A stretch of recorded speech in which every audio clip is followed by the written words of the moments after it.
this one. Okay, I'm going to start again here. So these are the questions that were submitted. I forgot to hit record at the beginning to send this to Laura. So Laura, now I'm recording for you and also broadcasting this live on Facebook on my Gassy by Nature page. So Laura submitted this question. I know that we can be intolerant of some AIP. Here's the question. I know that we can be intolerant of some AIP compliant foods. If I'm gassy from eating Brussels sprouts, does that mean I should not be eating them in the elimination stage or ever? So this is a fantastic question. And the answer is that gassiness does not necessarily mean that you are intolerant to this food. The problem is probably not the food, but something about your digestion. And that is something that you would want to address. So having a digestive sort of gassiness reaction, feeling like something didn't digest well, that's a sign that not there's like a reason to avoid that food forever, but a sign that your digestion, your digestive system may need some support to help it do a better job of digesting those foods. And they may not need that support forever, first of all. What I always coach people to do is to think of your digestion from north all the way up here in the top of your head to south. You know where south is, where it ends up in the toilet, and start at the top in the head, actually. So digestion doesn't start in your stomach. It doesn't even start in your mouth. It starts in your head, with you getting your nervous system into a rest and digest state. Rest and digest. So we want to be making sure that with all meals, but especially meals that contain a food in it that you've had a history of feeling like, you know, my digestion kind of struggled with it a little bit, gave me some gas. You want to make sure that you're taking time to get yourself calmed, get yourself into that state of being ready for digestion. So that might mean for you that you need to be more diligent about eating in a state where you're calm, taking some deep breaths before you start to eat, not having dramatic distractions like the TV on or reading the newspaper or having a stressful conversation right before you eat. All of those things. So your body works in two different modes. One is fight or flight, and the other is rest and digest.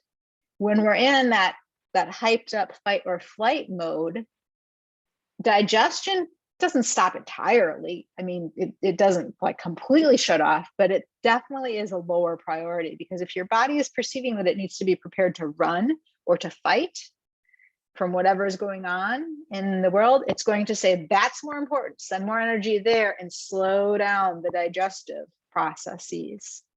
So we need to do what we can whenever we're eating foods, especially foods that are going to be a little bit more difficult to digest, like Brussels sprouts, to try to keep ourselves in that rest and digest state. So digestion is not lost as a priority. So your body knows, okay, digestion is important. Keep it up here.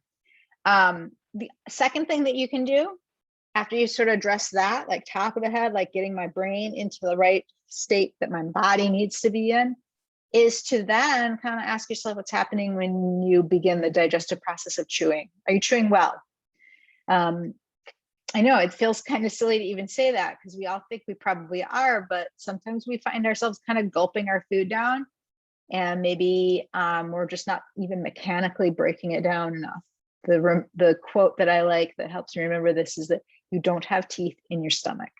So if you didn't chew it up in your mouth, there's nothing more that can be done in your stomach. You got to chew in your mouth. Another thing you can do while you're eating is to make sure that you're not kind of diluting the whole digestive process by drinking large amounts of water while you eat. That's not to say you can't have any water. Sipping some water as you eat, eating a soup, you know, brothy type foods, that can all be fine. It can be just fine. But sometimes people have a tendency to sort of try to gulp down a lot of water because they're rushing maybe, or they're trying to wash it down, or if they're doing other beverages, they kind of make that part of the meal. And that can make it actually, believe it or not, a little harder for the rest of the digestive system to work properly. Then you can think about, well, even if now you do all of that and you're still finding that some of these foods are making you feel kind of gassy from eating them, you might need to take a digestive enzyme supplement to help your body better break them down in your stomach before moving them on to the lower intestines.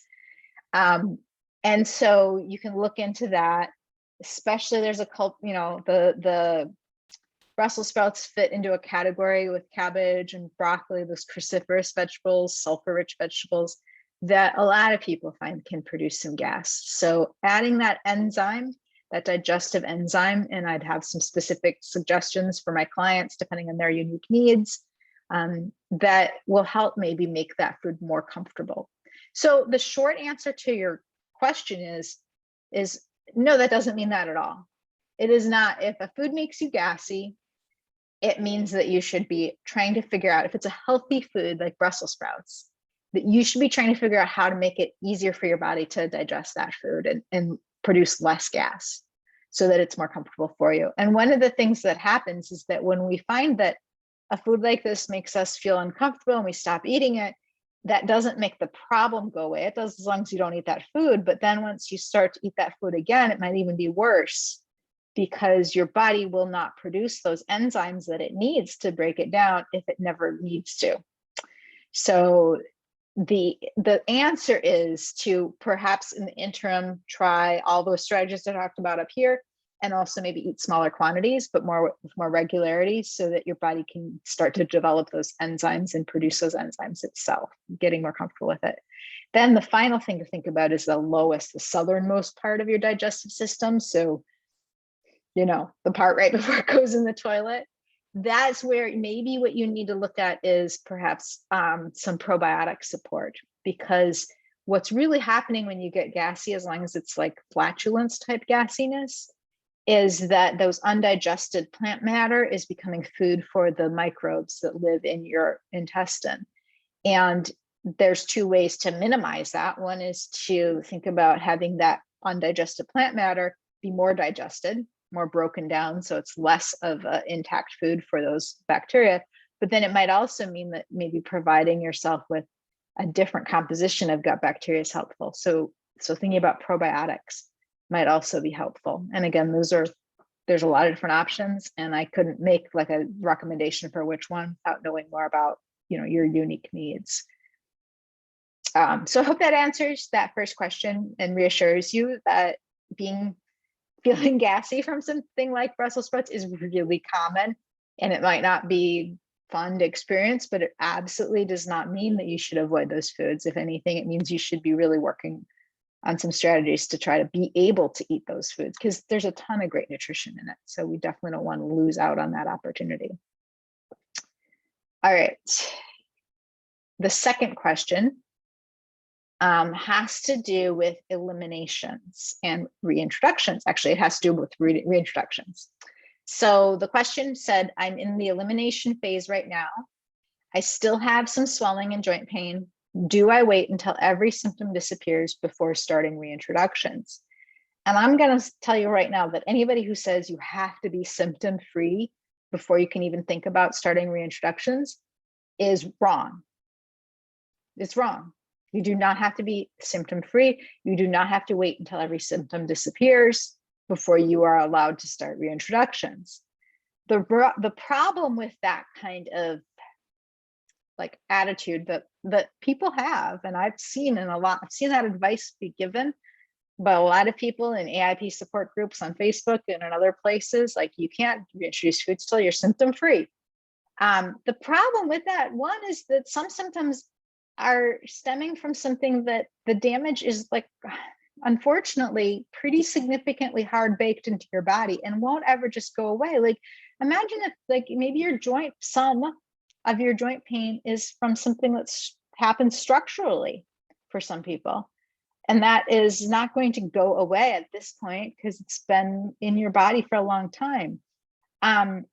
It's also could be unrelated to the food, like, you can't assume that just doing AIP longer will make something go away that has other factors at play in what's causing it.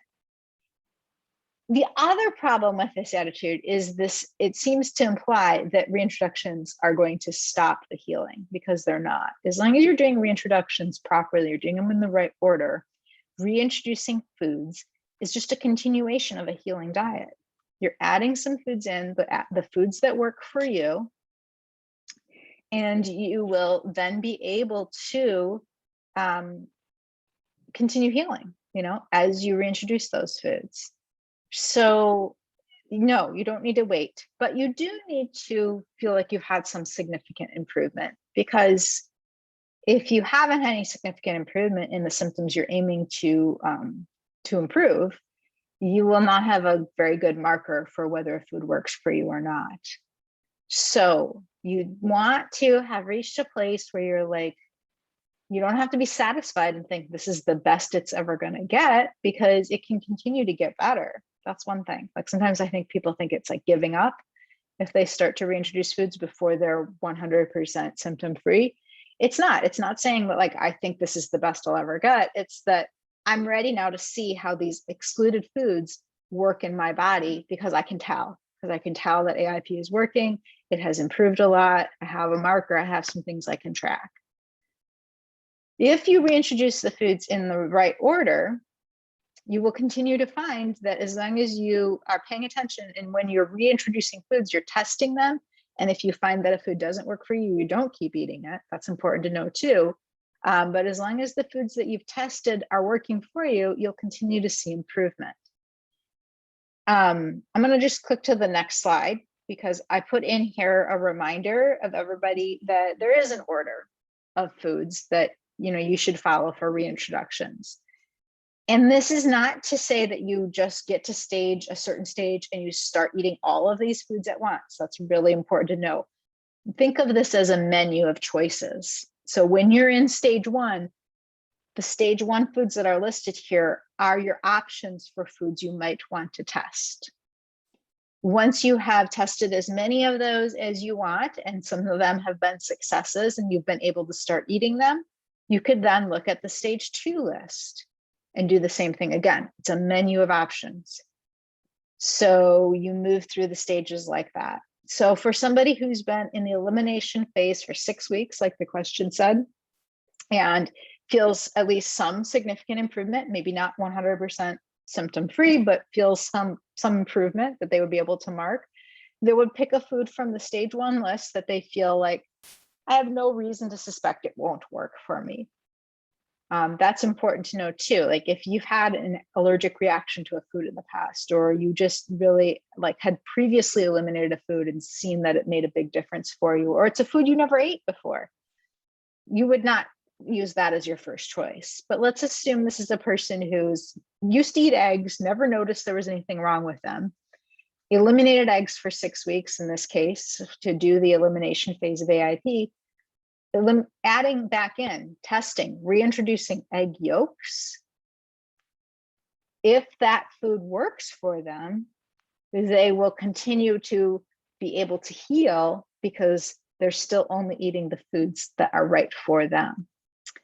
But that's why it's methodical. So stage 1 has egg yolks. We separated egg whites into stage 2 because people often find that they tolerate egg yolks earlier, more easily, and maybe they need a little bit more healing before they do well with egg whites.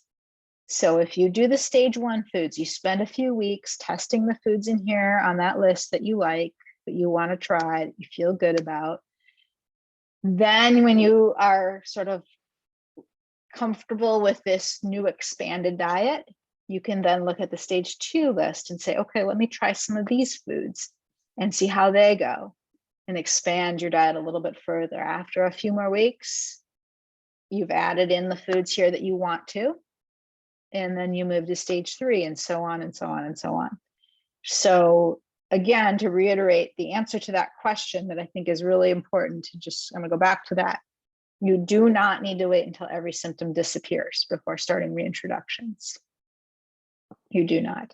Assume that your body will continue to improve and heal.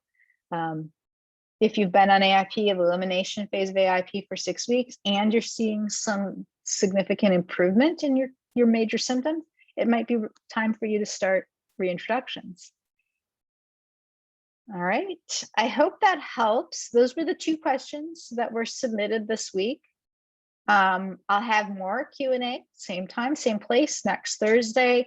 If you want to submit a question, go to my website, getsymynature.com. There's a button at the top that says work with me. You can click that. I know that's not the most obvious thing, but if you click that button, then it'll take you to all of my page with all of my offerings for coaching, including a link for you to submit a question to the next Q&A. So I hope this was helpful for Laura and for anybody else who watched this who has some of these same questions. And again, I'm happy to answer your questions. If you want to type anything in the chat below as a follow-up to it, I'll come back, circle back around in the next couple of days and answer questions as well there. So thank you for tuning in. I do appreciate it. And I'm going to wrap this up now.